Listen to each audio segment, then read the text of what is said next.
Sahajanand Swami Maharajani Jai, Vachnamrut number 9.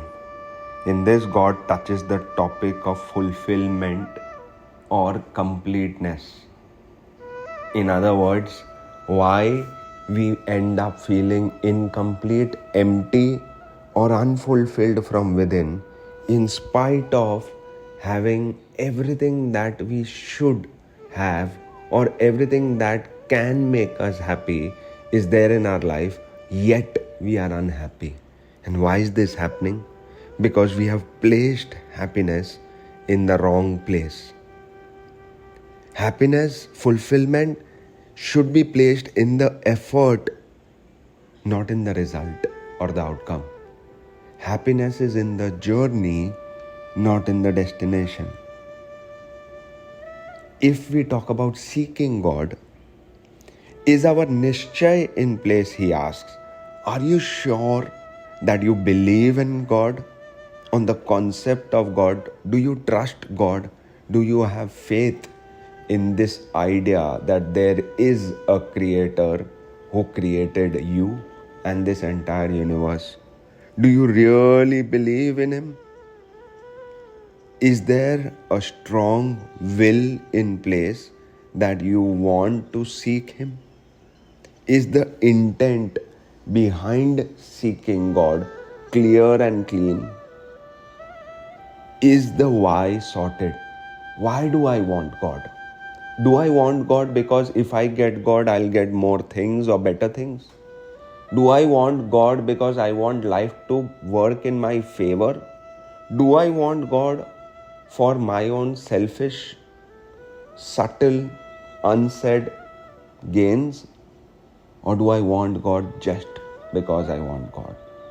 Do I want God for the sake of God or for the sake of pleasures in life or gains in life or just to acquire more things or have more favorable conditions? Until that is not sorted, the joy of seeking God or the fulfillment in seeking God is never going to be in place. If this why is sorted, I will automatically fall in love with God. Is the bhakti in place? Do I really love God? Truly, intensely? Do I express my love to God? Is my love selfless, where I don't want any transactional thing in return of my love for him? Am I loving him simply because he loves me a lot? Is my love for God unconditional? Is a question that he asks. Nishtha, is it in place? What is Nishtha? It is absolute clarity. Which God do I believe is the God? Which idol do I believe is the idol? Or do I truly believe that God incarnates in various forms, various idols, various ways, various languages, various places, and all of them are just one? Do I believe in this concept? If these clarities are there, and if I know that I've been taking births again and again and again simply because I got disconnected from God, I lost him, and I need to gain him back. All of us are in this birth-death cycle again and again and again because we got separated from the Almighty. The day the soul finds the Almighty, we will feel and we will get liberated. What do we mean by finding God? Finding God means having all the answers to the above questions absolutely crystal clear in our head, in our mind, in our soul, in our heart. We need to be absolutely clear. What does it mean by reconnecting with God? It simply means that I understand God correctly. I love him sincerely. I remember him selflessly. And I seek whatever I seek in life from him, through him. In fact, I don't seek anything. I just want him. All the holes inside us are God-sized holes.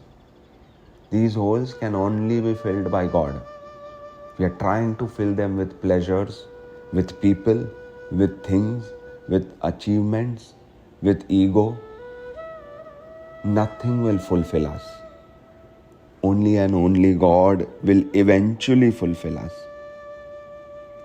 If we realize this and seek only and only God, then nothing else in life will be able to disturb me, affect me, make me unhappy, which is what is called as liberation.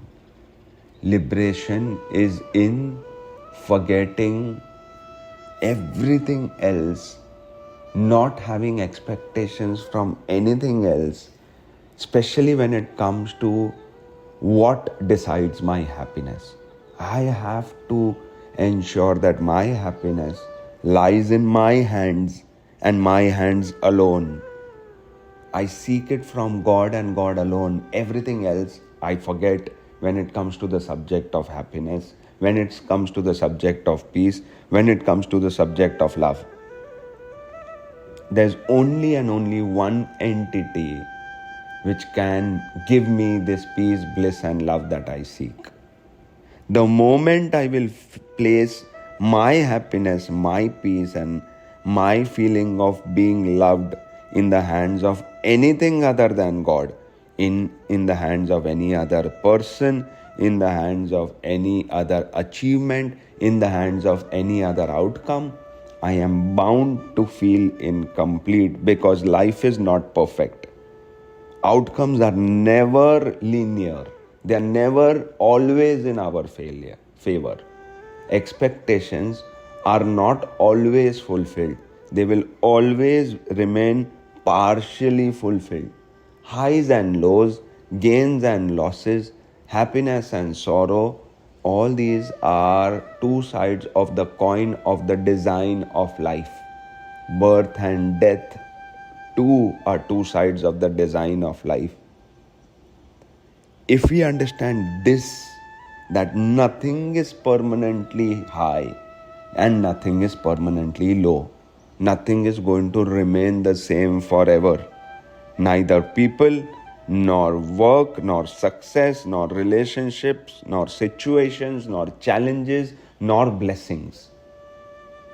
The imperfection of life is how it is perfectly designed. The day I understand this, no matter how well I perform or how good my efforts, the outcome is always going to be 50% in my favor, and 50% probability remains that it may not be in my favor. Every time that outcomes are not in my favor, there is something for me to learn from it. This whole experience of life is a learning experience. A sense of fulfillment should be placed if I am learning every day. Whether I succeeded or failed in any of my attempts, what do I have to learn from this? Did I enjoy the process?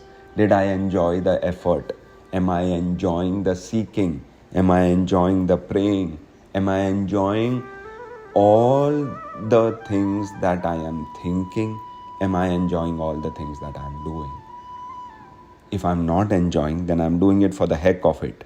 Then my nishcha is not in place. Then my bhakti is not in place. Then my nishtha is not in place. If whatever I take up in life, if my why is not sorted, if my love for doing that thing is not authentic, I will never put the right amount of effort lovingly in it. Somebody will have to keep pushing me, keep motivating me, keep reminding me.